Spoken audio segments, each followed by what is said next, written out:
Voilà près de 5 ans que les fans attendent la suite de Spider-Man sur PlayStation 4 après un standalone concluant sur Miles Morales se débrouillant tout seul. Et nous avons aujourd'hui droit à un jeu où nous jouerons Peter et Miles en tant que Spider-Man. Après avoir affronté Doc Ock ou encore Electro, place au symbiote. En effet, Venom est de la partie dans ce nouvel opus, de quoi nous faire plaisir, nous, fans de l'univers Marvel, qui attendons une réelle histoire. Après la prestation de Topher Grace en 2007 avec Spider-Man 3, et l'univers de Sony en lien avec Venom avec Tom Hardy. Cerveau, cœur, pancréas. En bref, héros populaires, histoires incroyables et méchants passionnants, rentrons dans l'univers de Spider-Man 2. I am Spider-Man.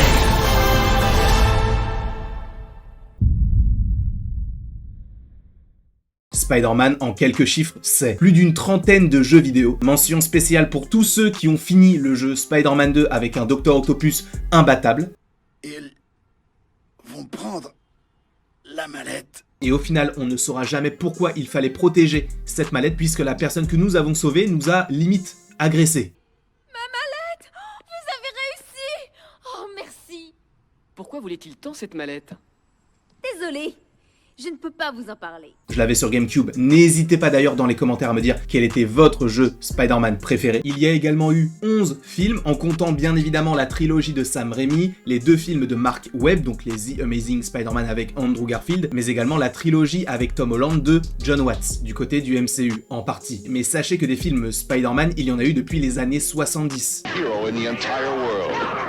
Et plus d'une douzaine de séries d'animation, ce qui est énorme pour un seul et même personnage, avec tellement de nouveaux programmes qui devraient arriver, et notamment Spider-Man Freshman Year, a priori pour l'année 2024. Ce personnage ne cesse de passionner les foules. Il est tellement impactant dans la culture populaire qu'il a même eu droit à son propre univers étendu développé par Sony qui a débuté en 2018 avec le film Venom. Cependant, à l'heure actuelle, toujours pas de traces de Peter dans cet univers, mais ça ne saurait tarder, ou en tout cas, on l'espère fortement. Et est-ce que vous voulez une petite anecdote sur Spider-Man? De toute manière, vous regardez la vidéo, donc vous n'avez pas le choix. Sais-tu pourquoi Peter porte-t-il un masque? Alors bien évidemment, il y a la raison de « je porte un masque parce que je dois cacher mon identité pour ne pas que mes proches soient attaqués par mes ennemis ». Cependant, il y a également un sous-texte. En effet, Stan Lee avait confirmé le fait que si Spider-Man portait un masque, c'était aussi pour que tous les lecteurs du monde puissent s'identifier à ce personnage rempli de traumatismes. Spider-Man est un personnage irréel mais tellement humain dans son écriture. Ses parents sont morts tout comme son oncle, il a des problèmes d'argent, de logement, avec ses amis, avec ses amours, il enchaîne les petits boulots tout en sauvant la ville de New York et en plus de ça,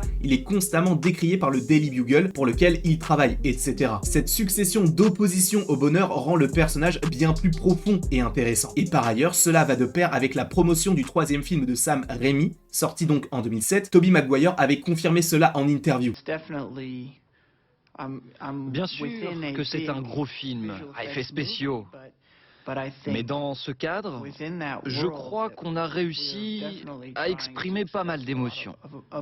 Alors bien évidemment, lorsque nous sommes plus jeunes, nous ne remarquons pas forcément ce genre d'analyse et on se focalise plus sur ce que nous percevons, ses forces, ses sens hyper développés, en un mot, ses pouvoirs, mais également son costume qui reste en tête. Il est vrai que le bleu et le rouge peuvent symboliser un aspect patriotique, aux couleurs donc du drapeau américain. Par ailleurs, dans Spider-Man 3 notamment, nous avons lors de la bataille finale Spider-Man qui court devant le drapeau. Cependant, il y a également une autre signification à ces couleurs choisies. En effet, à l'époque des premières aventures de Spider-Man, il lui fallait un costume avec des couleurs plutôt vives afin de se distinguer par rapport à l'impression papier qui avait un rendu terne. De plus, il fallait qu'il ressorte par rapport à un décor grisonnant avec les nuages de la ville de New York ainsi que ses buildings, d'où le fait que nous ayons du bleu et du rouge pour le costume. Ainsi, le personnage de Spider-Man est un personnage extrêmement populaire, d'où le fait que le jeu puisse bien évidemment fonctionner. Par ailleurs, selon un sondage réalisé par Statista en mars 2019, pour 87% d'adultes américains du panel, Superman et Spider-Man sont les héros les plus populaires. Et sur une enquête réalisée par Harris Interactive en France début 2021, sur un échantillon de 1001 personnes, eh bien nous voyons que dans les 10 héros préférés des Français, dans la catégorie 18-24 ans,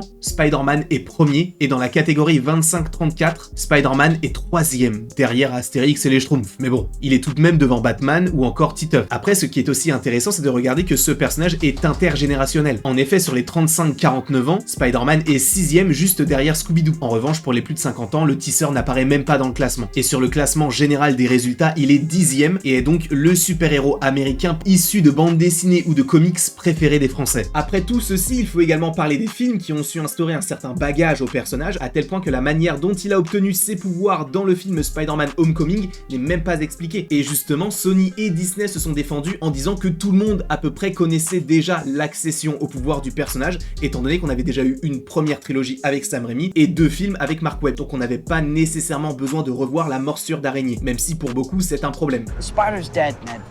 Par conséquent, c'est dorénavant inscrit. Même Insomniac en a fait l'impasse en se concentrant sur un Peter déjà établi dans la vie de super-héros. Excusez-moi pour cette longue introduction, mais il fallait que la structure de la vidéo repose sur une base solide. J'avais besoin de pas mal d'éléments afin d'arriver au jeu vidéo. Et c'est ce que nous allons évoquer maintenant.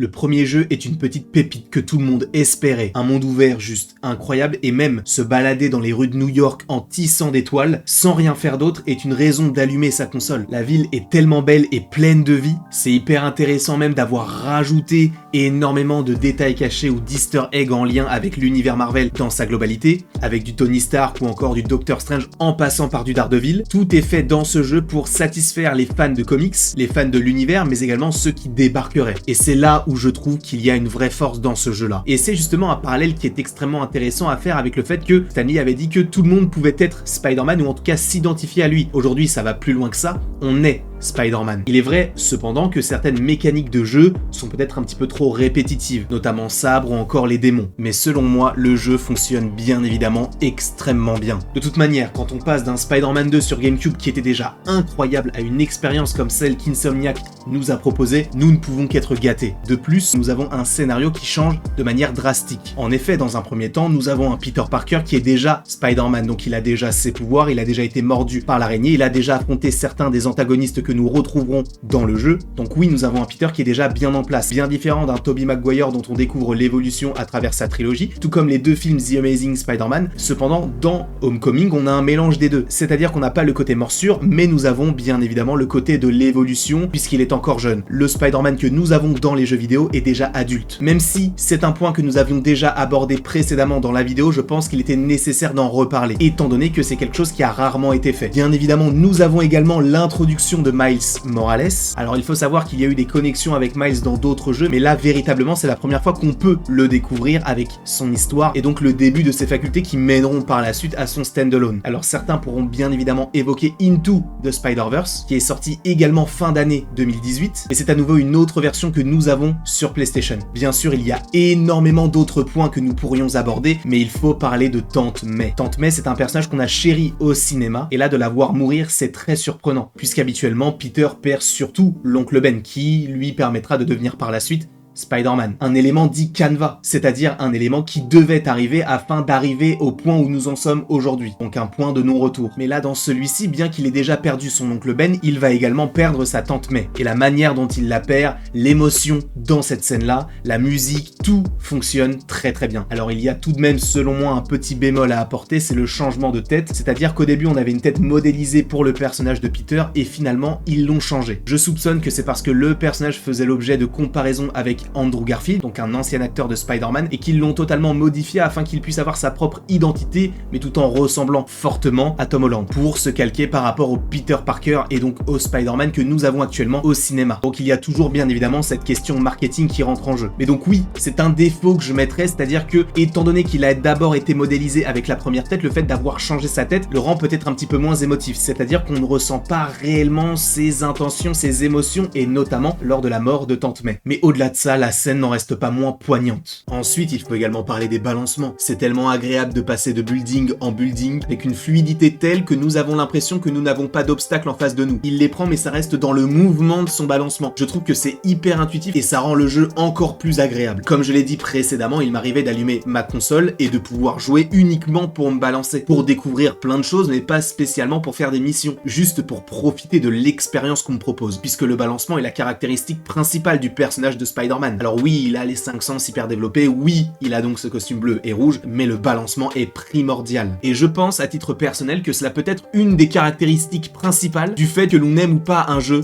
Spider-Man. Alors, il est vrai aussi, pour comparer à nouveau avec les films, on n'a pas eu de scène de balancement de Peter avec le MCU jusqu'à la fin de Spider-Man Far From Home, donc jusqu'à la fin du deuxième film sur Spider-Man, sachant qu'on l'avait déjà vu dans Captain America ou encore les films Avengers. Et c'est vrai que les fans l'attendaient, cette scène-là, parce que c'était ce qui caractérisait le plus Spider-Man avec cette scène de fin, et après, boum, générique. Et là, ce jeu nous propose une telle expérience qu'on ne peut qu'apprécier. Et en fait, ce qui est intéressant avec Spider-Man PS4 et même Miles Morales et Spider-Man 2 sur PlayStation 5, c'est qu'on a des jeux qui cochent quasiment toutes les cases. Ils peuvent toucher ceux qui découvriraient le personnage, qui ne s'attardent pas spécifiquement sur le personnage, mais qui ont envie d'une pratique de jeu particulière. Ils touchent également ceux qui sont fans du personnage, en ayant un scénario qui change. Bref, ce jeu-là arrive à toucher quasiment tout le monde, d'où le fait que ce soit un énorme succès. Et par ailleurs, selon Mohamed de la chaîne Jeux Vidéo Magazine, que j'embrasse bien évidemment extrêmement fort, le jeu Spider-Man 2 sur PlayStation 5 est le meilleur jeu de super-héros sorti sur console. Donc tout est réuni pour que le succès tape à la porte d'Insomniac. Et il est vrai que nous avons parlé de Tante May, de Peter ou encore de Miles, mais dans les différents jeux, nous avons également plusieurs antagonistes. En effet, dans un premier temps ami et mentor de Peter, puis antagoniste principal du jeu, Otto est un personnage torturé qui mêle passion et destruction. Rongé par la vengeance, il en oublie même quel est son réel but. La relation qu'il a avec Norman Osborn est très intéressante, et notamment par rapport à la fondation et la création de Oscorp. Et la particularité de ce premier jeu, c'est que Otto paraissait au tout début comme étant un gentil. Et justement, ce qui est intéressant, c'est que dans le trailer du premier jeu, on te faisait comprendre qu'il y allait avoir donc les Sinister Six, mais on ne connaissait pas l'identité du supposé chef.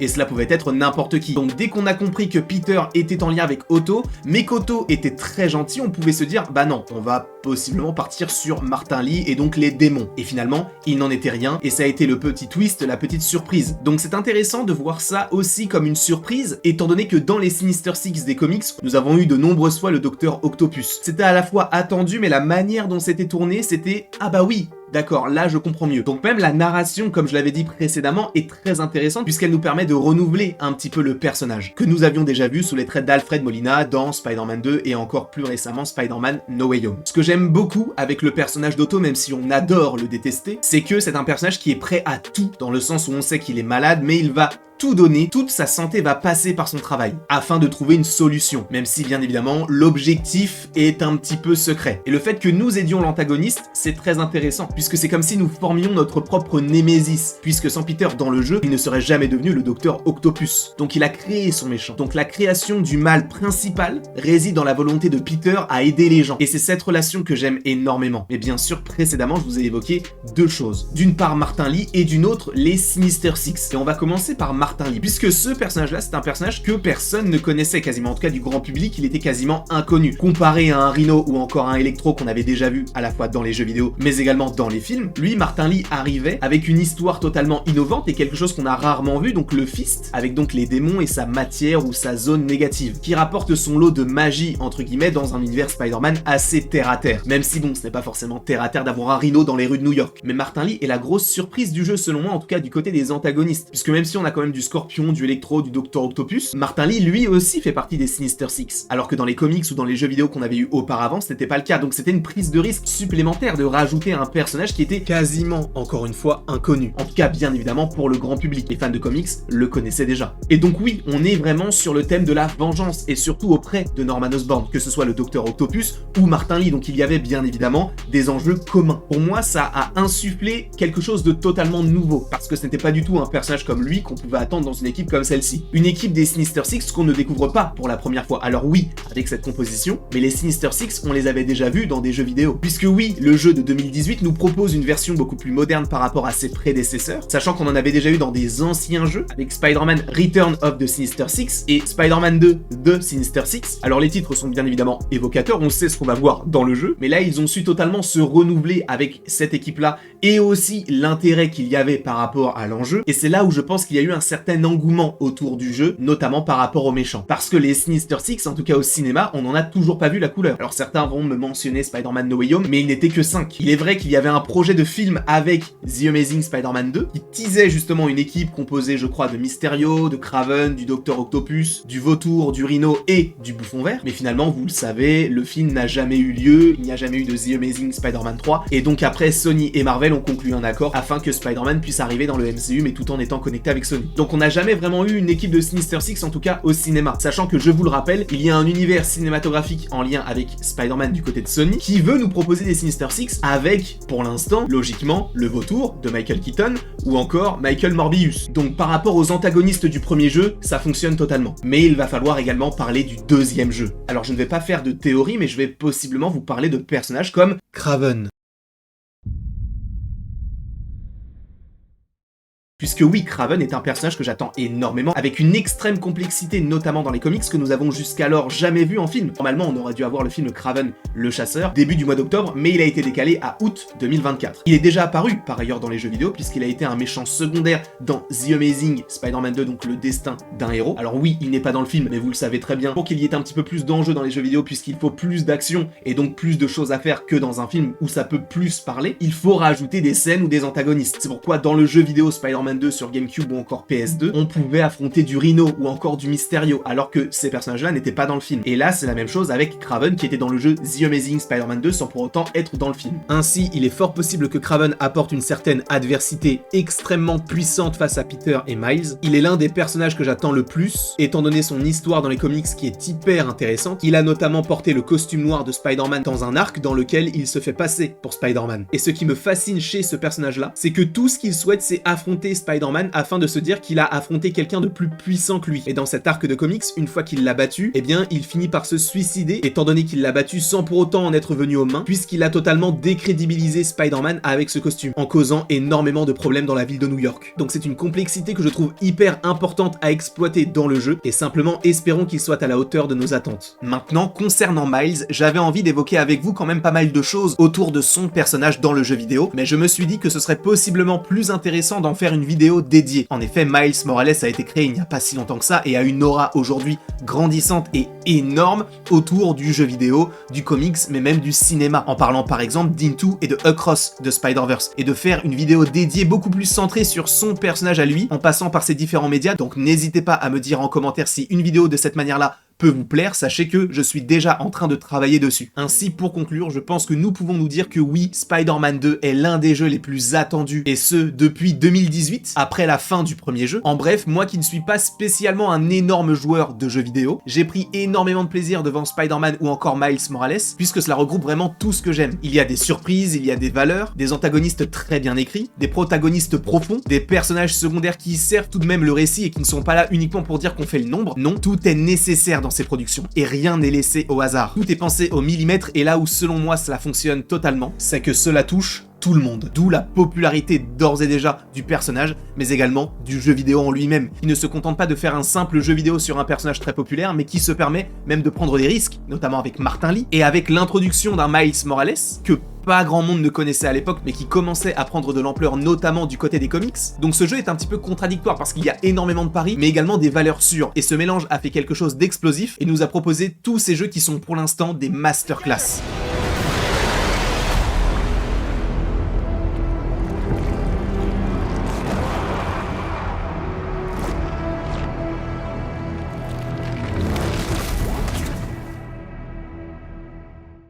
Quoi qu'il en soit, je vous remercie grandement d'avoir regardé cette vidéo. J'espère en tout cas qu'elle vous aura plu. N'hésitez pas à le mettre en commentaire. N'hésitez pas non plus à aimer, à partager et à vous abonner si ce n'est pas déjà le cas. Et après tout ceci, il ne me reste plus qu'à vous dire à la prochaine pour la prochaine.